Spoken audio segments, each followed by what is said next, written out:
Pagdating pa lang sa lugar, nagpakitang gilas agad si Baihu sa pamamagitan ng isang maringal at malakas na ungol ng hari ng kagubatan. Kahit pa ang lungsod na ito sa Australia ay naunahan ng sakupin ng mga mutated beast na kasama ng Oceang, hindi ito naging dahilan para mag-atubili siyang makipagbanggaan. Ang mga nasa kabilang panig ay gumagalaw ng sama-sama, kaya napakabangis nila. Anong klaseng tigre ang puti at itim? Kung kulay kahel at itim sana, kasama na namin kayo. Para harapin ang ganito aming kalaban, hindi maaaring gumamit ng pisikal na atake. Ibinuka ni Baihu ng malaki ang kanyang bibig at nagpakawala ng isang maningning na sinag ng Ling Power, na nagliwanag sa konsensya ng mga kalabang hayop, ngunit nakalimutan niyang mga mutated beast sila, saan sila kukuha ng konsensya. Kaya sa pagkakataong ito, pinuksan na lang ni Baihu ang maingay na grupong ito, pinaglaho sila agad-agad. Isang kung anong halimaw ang nakatakas mula sa mga nasa pampang at mabilis na sumugod kay Baihu, ang mga pangil ay puno ng laway. Gutom na gutom ka ba? Gustong-gusto mo ba ng laman ng tigre? Nagpapakawala pa siya ng skill mula sa bibig kaya hindi niya naisara agad para dumpensa. Nainis dahil naantala ang kanyang grand opening, ginamit niya ang kanyang buntot na parang 1,000 tonelada ang bigat at inihampas sa walang modong mutated beast. Dumaan ito sa lalamunan nito, humingi ng 3,000 litrong malapot na syrup. Sa susunod mong buhay, huwag kang sisingit sa bida, ha? Nang makita ng Oceang na ang kanyang mga tauhan ay pinapatay sa kaliwat kanan, mabilis niyang ipinadala ang kanyang mga berdeng galame para tumulong. Dahil sa pagkakaiba sa laki at napapalibutan pa siya sa loob ng teritoryong kagagawa pa lamang niya, biglang nalito si Baihu. Ang kanyang malalapad na pakpak ay hindi alam kung lilipad ba paitaas o gagamit ng skill na tumatakas. Sakto naman, narinig niya ang sigaw ni Jiu Xian, Flame Fist. Nakita ang kamao ng panda na nagliliyab sa apoy na kanyang katangian. Esakto sa senyales, kapatid. Nandito na ako para iligtas ka. Si Jiu Xian, kahit maliit, ay sumuntok at nag-iwan ng napakalaking UP sa mukha ng Oceang. Nawala ng balanse ang mutated beast at tumamba paatras. Ang dami niyang galame, ngunit sa mga sandaling ito, hindi niya napanatili ang balanse. Ang malaki niyang katawan ay bumagsak sa mga gusali sa likuran. Dito makikita na si Jiu Xian ngayon ay hindi lang gwapo, kundi mas malakas pa kaysa dati. Humaharap sa mutated beast na nagpahirap sa kanya noon, nag-aapoy si Jiu Xian na parang bolang apoy, malakas na nagpahayag, sa pagkakataong ito, hindi na ako matatalo. Kung sino ang matalo, magiging aso. Ngunit ano ang lalabas kung paghahaluin ang aso at panda? Tiyak na hindi maaaring matalo si Jiu Xian. Win! 2 pares ng binti ang lumitaw sa paningin ni Baihu. Isa roon ay may kulay abong balahibo. Akala niya, ang mga kapatid niyang Qing lang ang dumating para tumulong. Ngunit nang tingnan niya pataas, hindi pala. Sino ito? Saang palengke galing ito at mukhang siga? Isang grupo ng mutated beast, mula sa ibon, unggoy, hanggang sa gagamba at mga hayop na may 4 na paa na mahirap pangalanan, ang nakangisi sa kanilang dalawa. Sa dami ng langgam, pati elepante na papatay sa katagalan, paano pa kaya ang isang katamtamang laking tigre at si Jiu Xian na kasing liit ng lollipop? Bukod sa hindi matangkad, walang tatalo sa pagiging mainitin ng ulo niya. Kinuyam ni Jiu Xian ang kanyang kamao, naiinis. Hindi ko inaasahang ganito karami ang lilito. Naakit ba sila rito ng amoy ng dugo ng tao? Ang dami nila, bakit wala pa ang mga kakampi natin? Kasasabi pa lang niya, isang bitak sa kalawakan ang lumitaw kasabay ng isang malakas na tunog sa dulo ng abot tanaw. Mula roon, lumipad ang ilang talulot ng bulaklak na may halong balahibo, nahuhulog ng marahan. Tunay ngang isang napakang-granding entrance. Ang mga kapatid mula sa kumpanyang multi-lahi, Misty Great Mountain, ay maringal na lumitaw ng lumawak ang bitak. Nangunguna si Jiu Wei, taas noo, napakaastig. Ang inang gagamba ay naipasok lamang ang ilang pares ng paa, masyadong malaki ang espasyong kailangan ng maraming paa, kaya walang reklamo. Sa grupong ito, ang maingay na ice bear ay paglabas pa lang ay sumigaw na, nasaan? Sinong kalaban? Hali kayo rito, magpalakasan tayo. Si third brother, ni Yumo ay nagbingi-bingihan. Kung sino ang makabangga ko, siya ang lulutuin ko. Hilaw o luto, depende sa mod. Ayon sa utos ng kanilang big sis, Jiu Wei, patayin silang lahat. Mukhang ang labanang ito, combat, kung walang isang panig na ganap na mamamatay, ay mahirap malaman ang kahihinatnan. Pause muna sa matinding labanan, baka ang mga bagong gising ay hindi makasabay. Rewind muna natin ang oras pabalik ng 2 araw sa Misty Great Mountain para ipaliwanag kung bakit tumakbo ang mga mutated beast papuntang Australia para magligtas ng tao. Noong mga oras na iyon, kakaunti na lamang ang liwanag ng Ling Power, pampakulay na lang ng balat, wala nang gaanong epekto. Ang kawan ng mutated beast ay tapos na sa kanilang proseso ng pagsasanay, nakapila ng mahaba, nakikinig kay Yuziyo na nagpapaliwanag, ang Ling Power Tide ay magtatapos sa loob ng ilang oras. Nakatulog na kayo ng mahimbing, ngayon, magbibigay na si boss ng gawain sa inyo, mga kong, alaga, minamahal. Walang paligoy-ligoy, inanunsyo niya sa kanila, susunod, pupunta tayo sa Australia. Ito ang ikatlong beses na maglulunsad tayo ng kabuoang digmaan, pagkatapos ng laban sa sangkatauhan at sa Oceang. Kahit ang kalaban ay pamilyar at hindi pamilyar, kailangang ipaalala ni Yuziyo sa kanila, sa pagkakataong ito, ang pinakamalaking pagkakaiba ay ang ating kalaban ay mas malakas kaysa dati. Prangka rin niyang sinabi sa kanila ang kahihinatnan ng digmaan na walang atrasan, kung matatalo tayo sa labanang ito, maglalaho tayo sa mundong ito. Kaya naman, kailangan nating isantabi ang lahat ng posibleng kahihinatnan, kailangan nating manalo sa digmaang ito. Maikli, malaman, at napakakumbinsido. Sino mang hindi lalaban ng buong lakas ay huwag nang umasang makakabalik pa, at baka mapaalis pa ni Yuziyo. Ang mga pagsubok sa labas ay walang awang dudurog sa kanila. Ang lahat ng kapatid sa Misty Great Mountain ay sabay-sabay na umungol ng mahaba, mga sigaw na nagpapahayag ng pagsang-ayon. Bawat isa ay puno ng diwa, handang patayin ang sino mang gagawa ng kalokohan. Pagkatapos palakasin ng morale, nagpatuloy si Yuziyo, susunod, bubuksan ko ang mga dimensyon. Kusa kayong pumasok sa katumbas na dimensyon. Pagkatapos, dadalhin ko kayo mula sa kawalan ng mabilis patungong Australia. May nakapansin ba na ang pasukan sa mga dimensyon ni Yuziyo ay lumawak na ng 100 beses kumpara sa simula? Humigop sila ng Ling Power hanggang mabusog, lumawak ang espasyo hanggang sa puntong kapag tumayo ka sa pasukan, hindi mo na malalaman kung gaano ito kalawak. Ang mga mutated beast ay maayos na pumila papasok sa mga dimensyong na kategorya ayon sa kanilang elemento, tahimik na naghihintay ng kanilang pagkakataon na dalhin sa larangan ng digmaan gabi sa Australia. Madilim ang kalangitan, walang artipisyal na ilaw ang nakasindi. Tanging liwanag lamang mula sa naglalagablab na apoy na kumakalat sa ilang hanay ng mga bahay ang makikita, malabong nagpapakita ng anyo ng lungsod. Sa hangin, tanging ang lag-itik ng apoy ang maririnig. Walang tunog ng labanan, dahil sa mga sandaling ito, oras na para bilangin ang mga patay, amuyin kung may natitira pang buhay ang kalaban para tuluyang puksain. Si Jiu Wei ay paikot-ikot ang kanyang maningning na mga buntot sa ibabaw ng patay na Oceang. Ang bibig nito ay nakabuka ng malalim na parang hukay, ngunit wala nang natatakot dito. Ang anino ng nakatalukbong na si Jiu Xian ay lumilipad sa itaas. Sa ibaba naman ay ang mga mutated beast na kasama ng Oceang, sa mga sandaling ito, kung hindi man patay ay naghihingalo na. Makapalang alikabok, kung sino ang makalanghap, bahala na sila. Lumapit si Chingang sa lalaking nakaupo sa likod ng isang malaking bato, na nakayuko na pala, hindi malaman kung kailan. Si Chingang pala iyon. Sa kanyang kamay ay mahigpit pa ring hawak ang tubo bilang armas para protektahan ang buhay. Patay na kaya siya? Nang marinig ang mga yabag na papalapit, hindi man lang siya nag-angat ng ulo para tingnan. Tiningnan ni Chingang ang mga mantsa ng dugo sa katawan nito at napagtanto, patay na. Masyadong maraming dugo ang nawala, kaya malamang namatay na siya bago pa dumilim. Hindi alam ni Chingang ang pangarap ng lalaking iyon na tumawag sa lahat ng Buddha ng 10 direksyon, ngunit marahil sa mga oras na ito, ang kanyang kaluluwa sa itaas ay masayang nakikipagtipon muli sa kanyang anak na babae, matapos magkaroon ng matagumpay na tagapaghiganti para sa kanya. Si Jiu Wei ay hindi nagpakita ng anumang emosyon, wala siyang pakialam sa mga tao. Mahinahon lamang niyang sinabi sa kanyang mga tauhan, lahat ng halimaw dito ay nalinis na. Sumulong na tayo sa susunod na lokasyon. Mula sa kawalan, tumusok pababa ang mga ugat ng Divine Tree, mukhang nakakatakot na parang mga galamay ng alien na pugita. Ikinaway niya ito na parang kamakaway sa mga bata, pagkatapos ay bawat ugat ay dumampot ng isa o dalawang mutated beast, binuhat sila pataas at itinago kung saan. Isa sa mga dimensyon na humahati sa kalangitan ay medyo malaki, kitang-kita ang katawan ng Divine Tree na mausisang nakatingin pababa sa sitwasyon ng labanan. Hindi ko inaasahan na kaya pala nilang mag-isang puksain ang Oceang. Bilang kanilang pinuno, napaka-proud ko. Lumaki na talaga ng husto ang mga bata. Ngayon, kahit ipaubaya ko na sa kanila ang lahat, wala nang problema. Nang ang mga mutated beast ay nailipat na sa mga larangan ng digmaan sa Australia, natuklasan ng Huaxia Federation ang isang malubhang pagbaba sa dami ng Ling Power sa kanilang lugar. Agad silang nagpatawag ng agarang pulong na may pag-aalala. Nagsimula sa pangungusap, ang mutated beast tree ay naglaho na. Ang hamog sa Misty Great Mountain ay ganap nang nawala. Ang reconnaissance team ay wala ring natagpo ang anumang malakas na mutated beast. Ang pinuno na may guhit na uniforme ay kagagaling lang sa pulong ng UN, hindi pa nakakapagpalit ng damit, nang marinig ang nakakagulat na balita.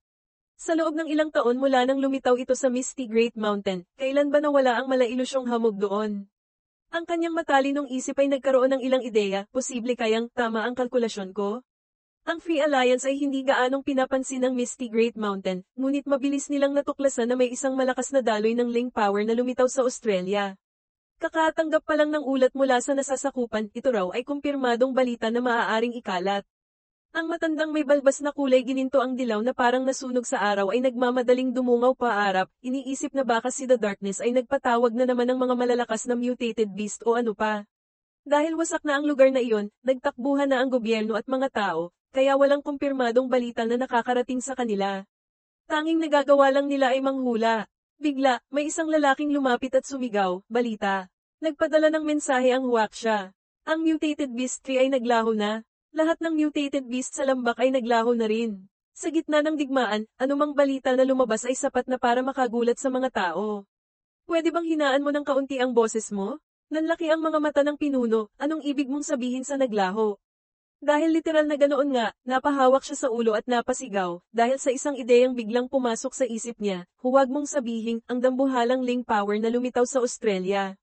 Ay siya nga, ngunit paano siya nakarating doon sa napakaikling panahon ng walang nakakapansin? Ang ganitong bagay ba ay talagang posibleng magawa? Hindi kailanman mahuhulaan ng sangkatauhan ang tunay na lakas ng Misty Great Mountain, pati na rin ang lakas ni Yuziyu. Ang bagay na alam kong pinagtatakahan ng ilang nanonood dito ay kung bakit ang Divine Tree, na hindi naman nasa Misty Great Mountain, ay naglaho rin.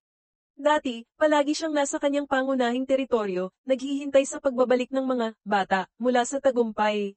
Ngunit sa pagkakataong ito, si Yuziyu mismo ang personal na naglakbay papasok sa kaibuturan ng Continental Shelf ng Australia, tumuntong sa lupa kung saan ang hindi na rin siya gaanong nagulat. Ang kanyang tono ay kalmado, na parang naghihintay lang ng bisita, sa wakas, lumitaw ka na rin.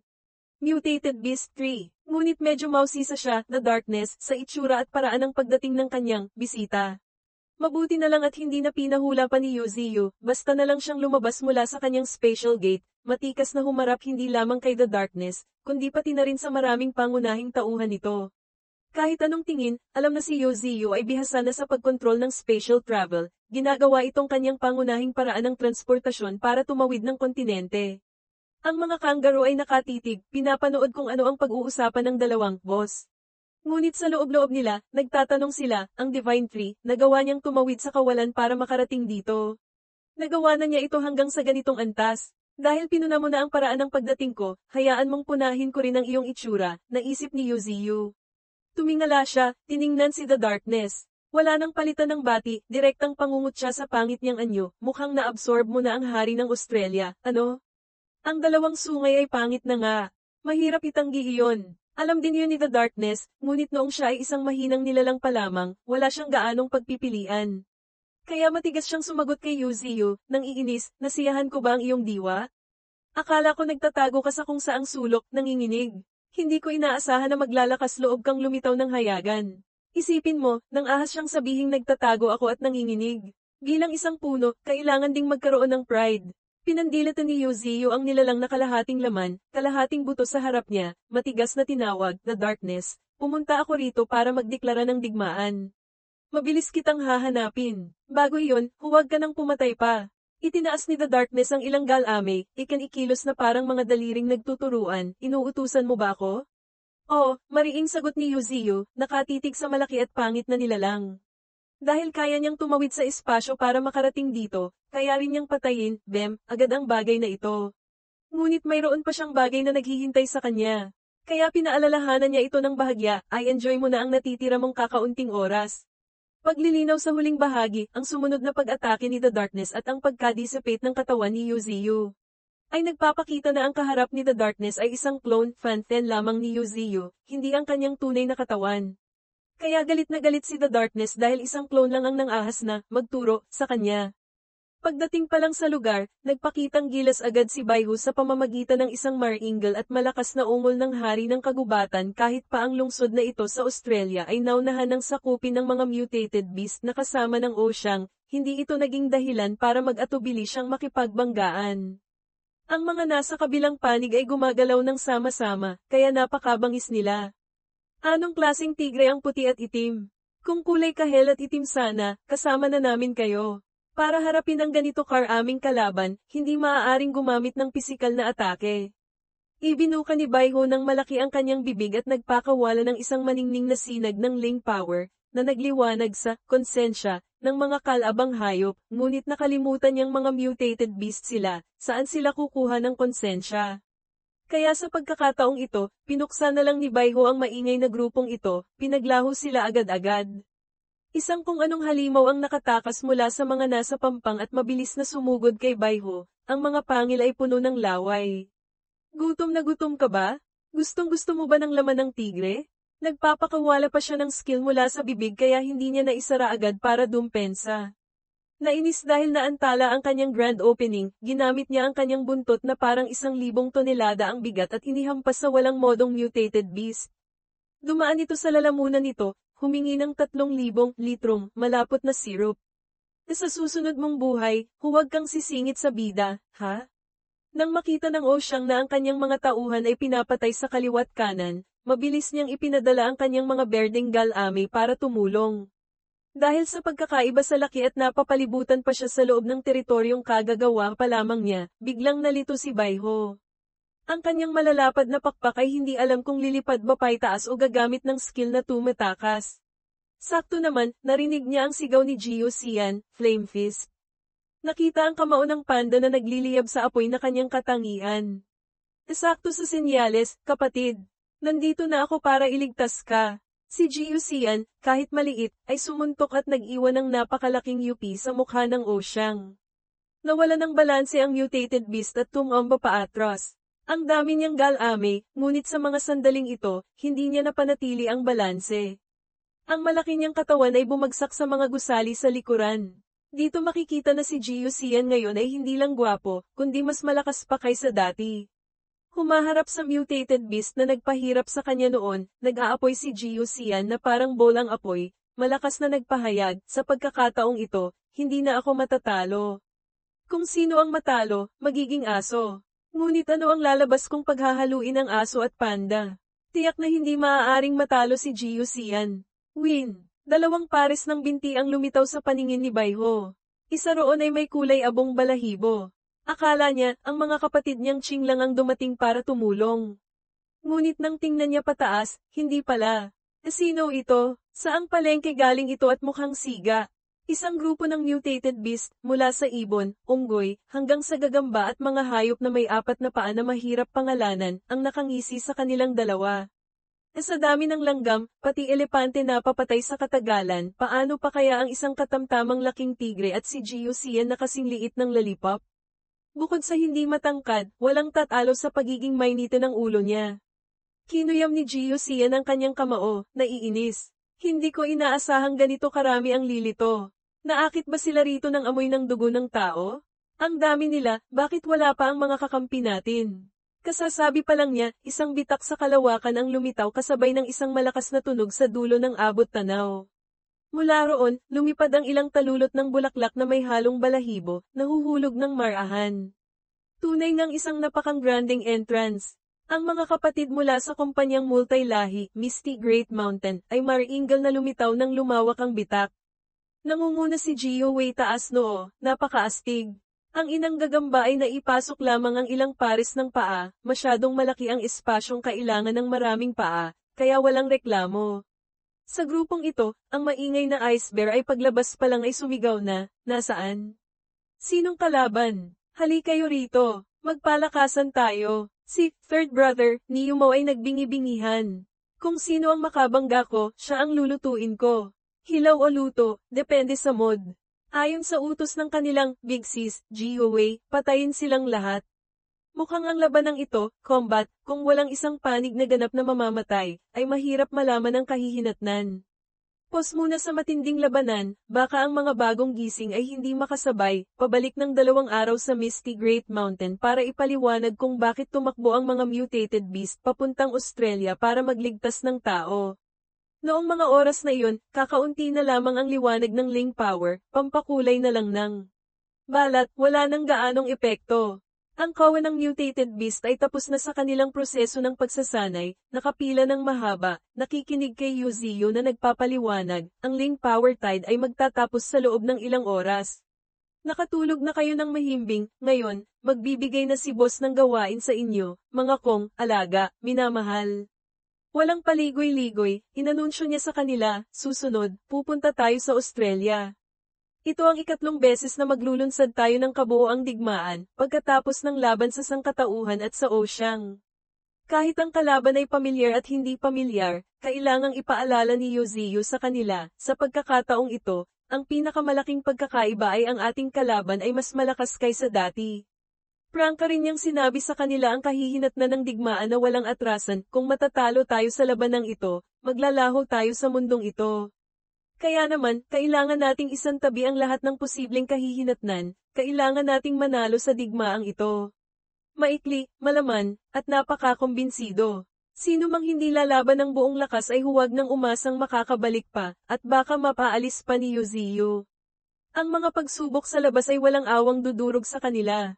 Ang lahat ng kapatid sa Misty Great Mountain ay sabay-sabay na umungol ng mahaba, mga sigaw na nagpapahayag ng pagsang-ayon. Bawat isa ay puno ng diwa, handang patayin ang sino mang gagawa ng kalokohan. Pagkatapos palakasin ng morale, nagpatuloy si Yoziyo, susunod, bubuksan ko ang mga dimensyon. Kusa kayong pumasok sa katumbas na dimensyon. Pagkatapos, dadalhin ko kayo mula sa kawalan ng mabilis patungong Australia. May nakapansin ba na ang pasukan sa mga dimensyon ni Yoziyo ay lumawak na ng 100 beses kumpara sa simula? Humigop sila ng link power hanggang mabusog, lumawak ang espasyo hanggang sa puntong kapag tumayo ka sa pasukan, hindi mo na malalaman kung gaano ito kalawak. Ang mga mutated beast ay maayos na pumila papasok sa mga dimensyong na kategorya ayon sa kanilang elemento, tahimik na naghihintay ng kanilang pagkakataon na dalhin sa larangan ng digmaan. Gabi sa Australia, madilim ang kalangitan, walang artipisyal na ilaw ang nakasindi. Tanging liwanag lamang mula sa naglalagablab na apoy na kumakalat sa ilang hanay ng mga bahay ang makikita, malabong nagpapakita ng anyo ng lungsod. Sa hangin, tanging ang lag-itik ng apoy ang maririnig. Walang tunog ng labanan, dahil sa mga sandaling ito, oras na para bilangin ang mga patay, amuyin kung may natitira pang buhay ang kalaban para tuluyang puksain. Si Jiu Wei ay paikat-ikot ang kanyang maningning na mga buntot sa ibabaw ng patay na Oceang. Ang bibig nito ay nakabuka ng malalim na parang hukay, ngunit wala nang natatakot dito. Ang anino ng nakatalukbong na si Jiu Xian ay lumilipad sa itaas. Sa ibaba naman ay ang mga mutated beast na kasama ng Oceang, sa mga sandaling ito, kung hindi man patay ay naghihingalo na. Makapalang alikabok, kung sino ang makalanghap, bahala na sila. Lumapit si Qinggang sa lalaking nakaupo sa likod ng isang malaking bato, na nakayuko na pala, hindi malaman kung kailan. Si Qinggang pala iyon. Sa kanyang kamay ay mahigpit pa ring hawak ang tubo bilang armas para protektahan ang buhay. Patay na kaya siya? Nang marinig ang mga yabag na papalapit, hindi man lang siya nag-angat ng ulo para tingnan. Tiningnan ni Qinggang ang mga mantsa ng dugo sa katawan nito at napagtanto, patay na. Masyadong maraming dugo ang nawala, kaya malamang namatay na siya bago pa dumilim.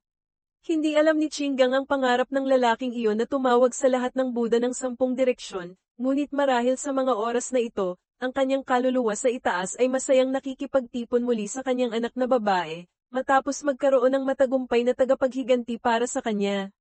Si Jiu Wei ay hindi nagpakita ng anumang emosyon, wala siyang pakialam sa mga tao. Mahinahon lamang niyang sinabi sa kanyang mga tauhan, lahat ng halimaw dito ay nalinis na. Sumulong na tayo sa susunod na lokasyon. Mula sa kawalan, tumusok pababa ang mga ugat ng Divine Tree, mukhang nakakatakot na parang mga galami ng alien na pugita. Ikinaway niya ito na parang kamakaway sa mga bata, pagkatapos ay bawat ugat ay dumampot ng isa o dalawang mutated beast, binuhat sila pataas at itinago kung saan. Isa sa mga dimensyon na humahati sa kalangitan ay medyo malaki, kitang-kita ang katawan ng Divine Tree na mausisang nakatingin pababa sa sitwasyon ng labanan. Hindi ko inaasahan na kaya pala nilang mag-isang puksain ang Oceang. Bilang kanilang pinuno, napaka-proud ko. Lumaki na talaga ng husto ang mga bata. Ngayon, kahit ipaubaya ko na sa kanila ang lahat, wala nang problema. Nang ang mga mutated beast ay nailipat na sa mga larangan ng digmaan sa Australia, natuklasan ng Huaxia Federation ang isang malubhang pagbaba sa dami ng link power sa kanilang lugar. Agad silang nagpatawag ng agarang pulong na may pag-aalala, nagsimula sa pangungusap, ang mutated beast tree ay naglaho na. Ang hamog sa Misty Great Mountain ay ganap nang nawala. Ang reconnaissance team ay wala ring natagpo ang anumang malakas na mutated beast. Ang pinuno na may guhit na uniforme ay kagagaling lang sa pulong ng UN, hindi pa nakakapagpalit ng damit, nang marinig ang nakakagulat na balita. Sa loob ng ilang taon mula nang lumitaw ito sa Misty Great Mountain, kailan ba nawala ang malailusyong hamog doon? Ang kanyang matalinong isip ay nagkaroon ng ilang ideya, posible kayang tama ang kalkulasyon ko? Ang Free Alliance ay hindi gaanong pinapansin ang Misty Great Mountain, ngunit mabilis nilang natuklasan na may isang malakas na daloy ng link power na lumitaw sa Australia. Kakatanggap pa lang ng ulat mula sa nasasakupan, ito raw ay kumpirmadong balita na maaaring ikalat. Ang matandang may balbas na kulay gininto ang dilaw na parang nasunog sa araw ay nagmamadaling dumungaw paarap, iniisip na baka si The Darkness ay nagpatawag na naman ng mga malalakas na mutated beast o ano pa. Dahil wasak na ang lugar na iyon, nagtakbuhan na ang gobyerno at mga tao, kaya walang kumpirmadong balita na nakakarating sa kanila. Tanging nagagawa lang nila ay manghula. Bigla, may isang lalaking lumapit at sumigaw, balita. Nagpadala ng mensahe ang Huaxia. Ang mutated beast tree ay naglaho na. Lahat ng mutated beast sa lambak ay naglaho na rin. Sa gitna ng digmaan, anumang balita na lumabas ay sapat na para makagulat sa mga tao.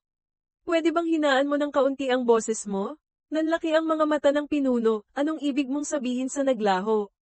Dahil literal na ganoon nga, napahawak siya sa ulo at napasigaw, dahil sa isang ideyang biglang pumasok sa isip niya, huwag mong sabihin, ang dambuhalang link power na lumitaw sa Australia. Ay siya nga, ngunit paano siya nakarating doon sa napakaikling panahon ng walang nakakapansin? Ang ganitong bagay ba ay talagang posibleng magawa? Hindi kailanman mahuhulaan ng sangkatauhan ang tunay na lakas ng Misty Great Mountain, pati na rin ang lakas ni Yuziyu. Ang bagay na alam kong pinagtatakahan ng ilang nanonood dito ay kung bakit ang Divine Tree, na hindi naman nasa Misty Great Mountain, ay naglaho rin. Dati, palagi siyang nasa kanyang pangunahing teritoryo, naghihintay sa pagbabalik ng mga bata mula sa tagumpay. Ngunit sa pagkakataong ito, si Yuziyu mismo ang personal na naglakbay papasok sa kaibuturan ng continental shelf ng Australia, tumuntong sa lupa kung saan ang hindi na rin siya gaanong nagulat. Ang kanyang tono ay kalmado, na parang naghihintay lang ng bisita, sa wakas, lumitaw ka na rin. Mutated Beast 3. Ngunit medyo mausisa siya, The Darkness, sa itsura at paraan ng pagdating ng kanyang bisita. Mabuti na lang at hindi na pinahula pa ni Yuziyu, basta na lang siyang lumabas mula sa kanyang spatial gate, matikas na humarap hindi lamang kay The Darkness, kundi pati na rin sa maraming pangunahing tauhan nito. Kahit anong tingin, alam na si Yuziyu ay bihasa na sa pagkontrol ng spatial travel, ginagawa itong kanyang pangunahing paraan ng transportasyon para tumawid ng kontinente. Ang mga kangaroo ay nakatitig, pinapanood kung ano ang pag-uusapan ng dalawang boss. Ngunit sa loob-loob nila, nagtatanong sila, ang Divine Tree, nagawa niyang tumawid sa kawalan para makarating dito. Nagawa na niya ito hanggang sa ganitong antas. Dahil pinuna mo na ang paraan ng pagdating ko, hayaan mong punahin ko rin ang iyong itsura, naisip ni Yuziyu. Tumingala siya, tiningnan si The Darkness. Wala nang palitan ng bati, direktang pangungot siya sa pangit niyang anyo, mukhang na-absorb mo na ang hari ng Australia, ano? Ang dalawang sungay ay pangit na nga. Mahirap itanggi iyon. Alam din yun ni The Darkness, ngunit noong siya ay isang mahinang nilalang pa lamang, wala siyang gaanong pagpipilian. Kaya matigas siyang sumagot kay Yuziyu, nang iinis, nasiyahan ko ba ang iyong diwa? Akala ko nagtatago ka sa kung saang sulok, nanginginig. Hindi ko inaasahan na maglalakas loob kang lumitaw ng hayagan. Isipin mo, nang ahas siyang sabihing nagtatago ako at nanginginig. Bilang isang puno, kailangan ding magkaroon ng pride. Pinandilatan ni Yuziyu ang nilalang na kalahating laman, kalahating buto sa harap niya, matigas na tinawag, The Darkness. Pumunta ako rito para magdeklara ng digmaan. Mabilis kitang hahanapin. Bago iyon, huwag ka nang pumatay pa.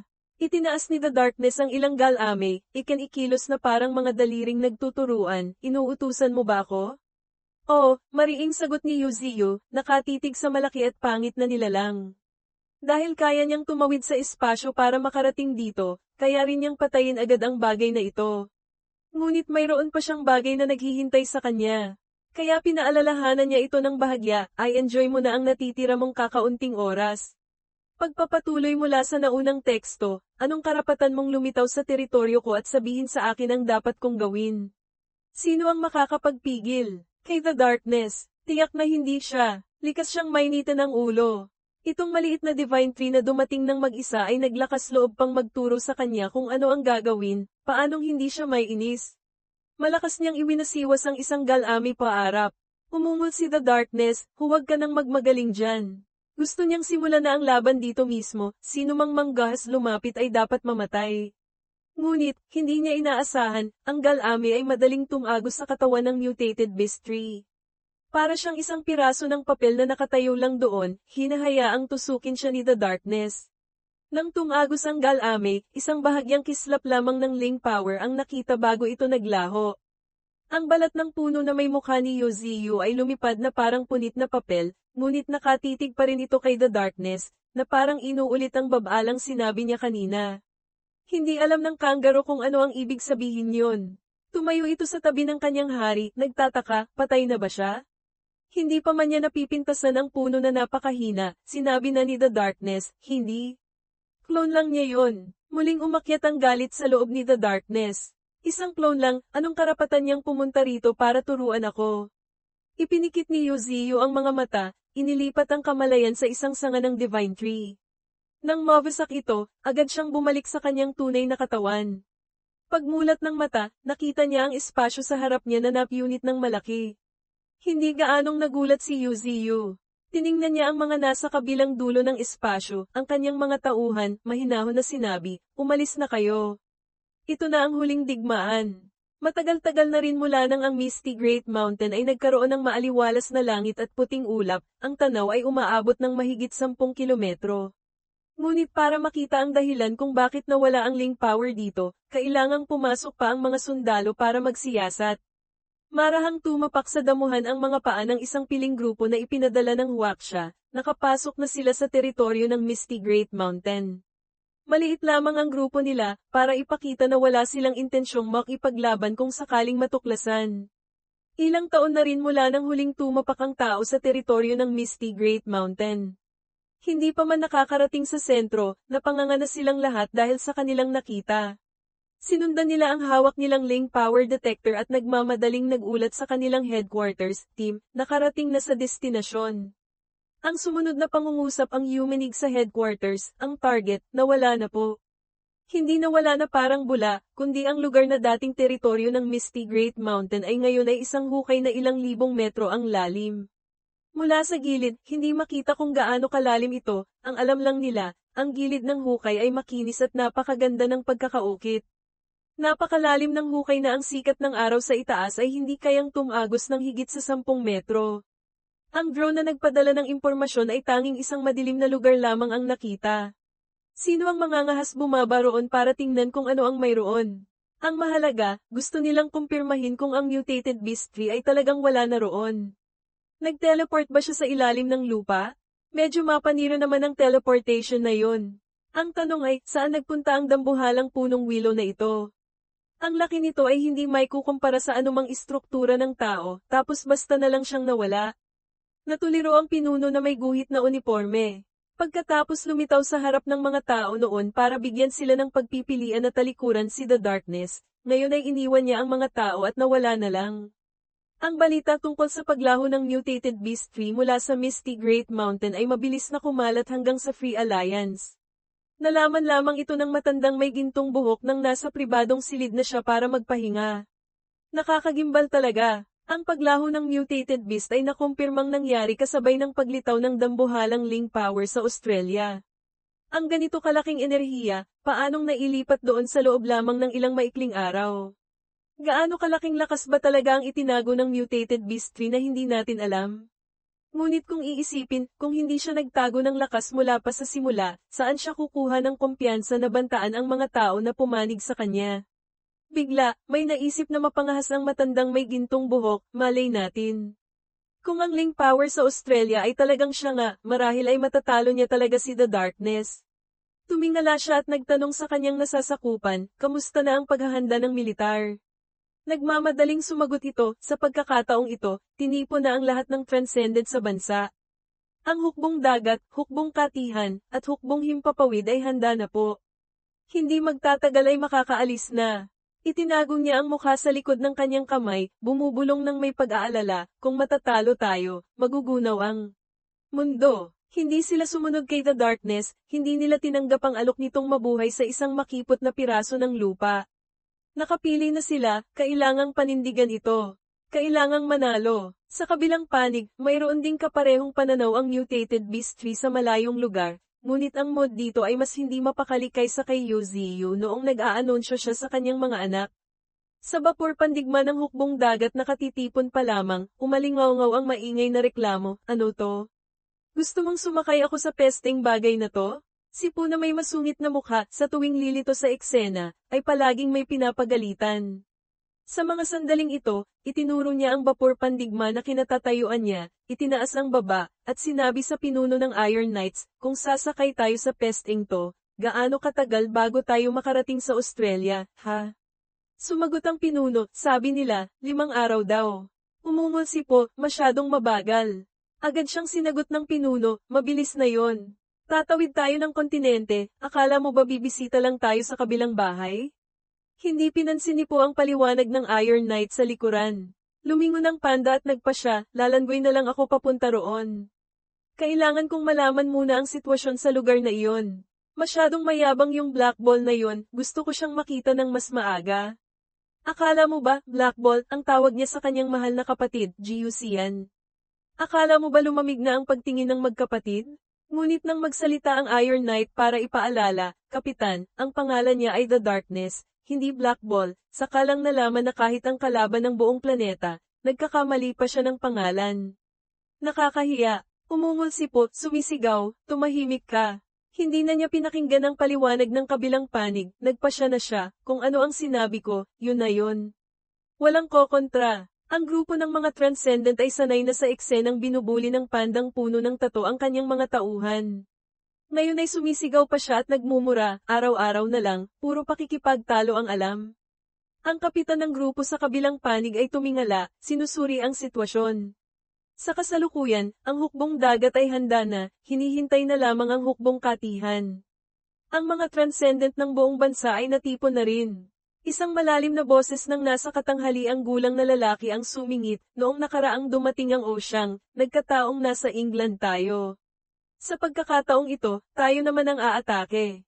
Ipinagkrus niya ang mga braso, pinagmamasdan ang tanawin sa harapan, hindi maiwasang mamangha, mula nang ipanganak ako, ngayon lang ako nakakita ng ganito kalaking pagtitipon ng militar.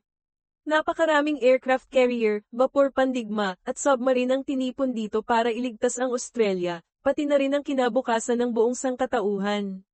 Lahat ng tauhan at kagamitan ay narito na. Puno ng kumpiyansa, ngunit biglang sumingit ng isang nakakasira ng mood na pangungusap ang kalbong lalaking may maitim na balat, ang ganitong hukbo, kaya kayang tumagal ng 1 linggo. Sinaman siya ng tingin ng nasa katanghaliang gulang na lalaki, halos mapunit ang mata. Hindi pa niya naibabalik ang tingin, narinig na niya ang batang may berdeng buhok sa likuran na sumabat, 1 linggo. Makatagal nga ng 1 araw ay pambihira na, ngunit kahit ganoon pa man, kailangan nating maglunsad ng opensiba. Tunay ng bata, puno ng sigasig.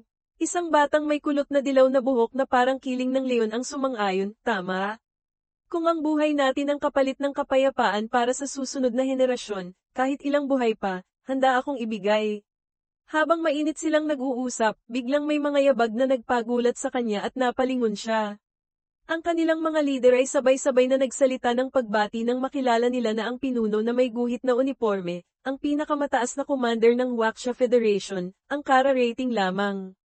Pansamantalang iniwan ni Poo ang Iron Knight, puno ng sigla, dumating na ang pinuno.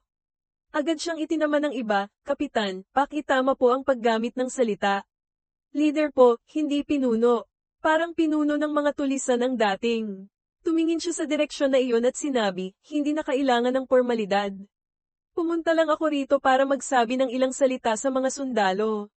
Dahil sa dami ng bapor pandigma na natipon, nagtayo sila ng isang mataas na entablado, na parang para sa isang opening ceremony. Sa deck ng bapor, sa ibaba, ang mga sundalo ay natipon, maayos ang pila, naghihintay sa sasabihin ng pinuno na may guhit na uniforme. Napagtanto nilang dumating ang leader sa mga oras na ito, hindi nila alam kung dapat ba silang matuwa o malungkot. Mukhang may pamamaalam na talumpati ito.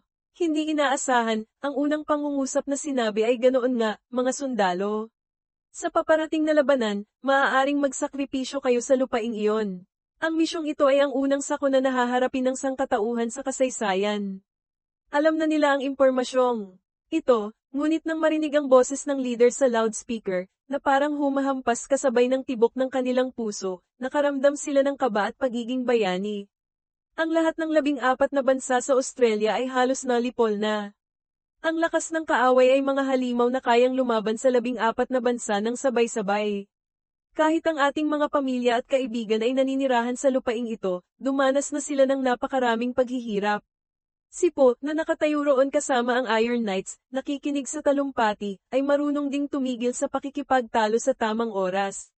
Kahit may pag-aalinlangan, ang boses ng pinuno na may guhit na uniforme ay napakatatag, kaya naman, may dahilan tayo para hindi na sila hayaang mabuhay pa sa takot. Sa digmaang ito, kung matatalo ang sangkatauhan, magwawakas ang lahat. Wala na tayong kasaysayan, wala nang huwaksya, at lalong wala ng sangkatauhan. Kaya, itong ika-82 na pagsubok na ito ay kailangang malutas ng lubusan. Ilang tao sa hanay ng mga transcendent ang nag-isip ng malalim. Ang mga mutated beast, malamang ay hindi marunong bamasa, pagkatapos maipasa sa ilang bibig, makakalimutan din. Kung matatalo tayo sa labanang ito, sa hinaharap, walang sino man ang makakaalam na minsan ay umiral ang sangkatauhan sa planetang ito. Sumigaw ng malakas ang pinuno sa mikropono, nananawagan, kaya, mga sundalo. Kahit kailangan pang magsakripisyo hanggang sa huling sundalo ng huwaksya, kailangan nating lumaban hanggang sa huli sa digmaang ito. Dahil mayroon pa tayong hinaharap na naghihintay. Libu-libong sundalo na nakatayo ng tuwid ang sabay-sabay na sumigaw, patayin. Patayin! Patayin! Napakakakaiba. Noon, ang militar ay hindi sumisigaw ng ganito kar-ahas na slogan. Ngunit nagbago na ang sitwasyon ngayon. Kung hindi mo siya papatayin, siya ang papatay sa'yo. Sa panig ng Iron Knights, sabay-sabay din silang sumigaw, ang kanilang mga boses ay humalo sa hukbong dagat. Ang sigaw na, patayin, ay umalingaw-ngaw, nakakapang-inig ng damdamin, lumipad na parang laso ng seda na pumapalibot sa lugar. Pagkatapos ng talumpati ng pinuno, lumingon si Po sa Iron Knight na laging nakasunod sa kanya. Palem, mauuna na ako. Maghanda kayo at sumunod sa akin. Diyos ko, itong panda, totoo pala ang sinasabi niya. Gusto niya talagang lumangoy papuntang Australia. Hindi na niya hinintay ang sagot ng kanyang nasasakupan, tumalo na si Po mula sa gilid ng bapor pababa sa bughaw na dagat. Siya na kasama sa Iron Knights ay mas magaling pang lumangoy kaysa sa hukbong dagat. Hindi malaman kung anong estilo ng paglangoy, palaka o paru-paro, ngunit ang tubig ay humahawi ng malakas sa magkabilang gilid na parang may speedboat na dumadaan. Higit pa roon, hindi niya kailangang sumisid, basta na lang siyang dumadausdos sa ibabaw ng tubig na parang alon. Ang ikatlong pagsiklab ng Ling Power ay tumagal na ng 1 buwan, at ngayon, malapit na itong matapos. Ang mga bitak ng Ling Power ay nagsimula ng dahan-daang magsara. Tulad ng isang putok ng baril sa kawa. Tumingala siya sa langit, sinuri ang sitwasyon, pagkatapos ay umungol, nag-uutos sa kanyang mga nasasakupan, patayin ang lahat ng buhay sa lahat ng kontinente para sa akin. Umungol sila ng mga mababangis na tunog, nagkagulo at nagtulakan para isagawa ang misyon. Ngunit, hindi pa man sila nakakaalis sa lupa, isang haligi ng liwanag ang direktang bumagsak mula sa itaas, pinuksa silang lahat. Sino mang swerteng wala sa loob ng sinag na iyon ang maaaring nakaligtas, kung hindi, gaano man kakapal ang balat, maglalaho rin. Ang nilalang na nakatago sa loob ng lilac na kapa ay may matalas na mata, tumingala agad sa langit, sumisigaw, mula sa langit. Ang kalangitan ay napunit ng hindi gaanong kalaki. Mula roon, bumuhos ang liwanag ng Ling Power, katulad ng paraan ng pagbibigay ng Ling Power ng Tide kanina. Ngunit, bakit kakaiba? May mga kung anong bagay na gumagalaw doon. Bakit parang mga ugat ng puno ang itsura?